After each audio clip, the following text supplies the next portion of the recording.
Today's review will be for Ticket to Ride, produced by Days of Wonder.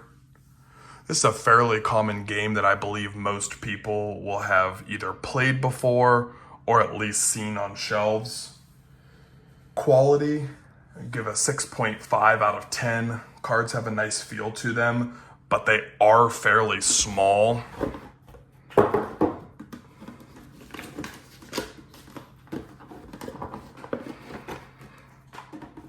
Regular play cards, very small. I think it'd be really nice if they were regular size playing card sized. I think that would make it a little bit easier to play, not only to see the roots, but then also just to hold in your hand if you develop a large stack of cards. The small wood scorekeeping pieces are pretty solid. They have nice vibrant colors from 5 different players that would match with the 5 different train sets. I will say the trains are one of the biggest cons of this game. There's very cheap plastic, and for the price of these games, it would be nice if they were a little bit better, and you can even hear they're very cheap. And I'm sure, I haven't looked this up specifically, but I'm sure there's deluxe editions that are significantly more expensive that probably have better pieces, but I'm not 100% positive on that.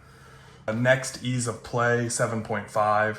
It's a fairly straightforward rule set that's pretty easy to teach to new players, and very rarely do you ever need to look back in the book if you've played it once.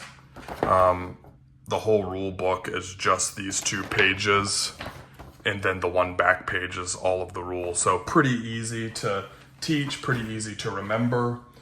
I will say a con would be the scoring system can take a little time to get used to. A lot of times people will forget to give themselves the bonus scores for how long your route is, and you can actually get a lot of points that way. So it's important to remember to get those scores and not just score at the end of the entire game. Another con, and this is probably not for most people, but my father is colorblind and he struggled playing this game because of all the different colors. You can look here and see that they have different symbols on the top, but there's just not enough variety in the symbols, especially because they're really hard to see. Once again, they're on small cards, and even if you look at the board, they're very small on there. So if you're at the opposite end of the board, he was struggling to determine which color was which and which symbol was which made it difficult. Another downside to the game would probably be the size of the board. If you don't have a very big space, it can be difficult. As you can see, this is only half of the board, so you need a pretty good size table or flooring space to play this, and you really wouldn't be able to do it on a small space. Replayability 8.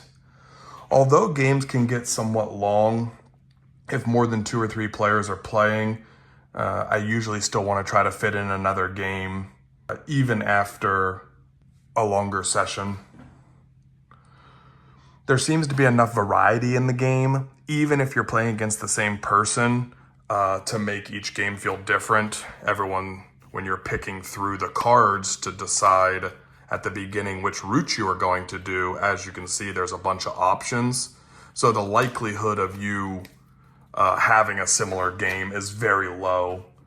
I would say this is probably one of my go-to games, and I try to play it as often as I can, and a lot of the times it'll just be my girlfriend and I playing it and no one else playing, and we usually have a variety of games. Value, 6.5. This game is a little more on the pricey side, starting on Amazon between $40 to $45. You can pretty much find this anywhere, so availability is real easy. I've seen it at Target, I've seen it at Walmart. I've pretty much seen it at every single game store I've ever been to, including big bookstores like Barnes & Noble. I got this one a little bit cheaper. As you can see, there's a crimple on the box here. It didn't affect anything in the game, but at Target, I think I got 25 or 30% off because of the damage to the box. It's somewhat pricey for what you get. Mostly my biggest concern was the plastic train pieces. I've had other games where you've had like a nicer resin play piece for games that were very similar.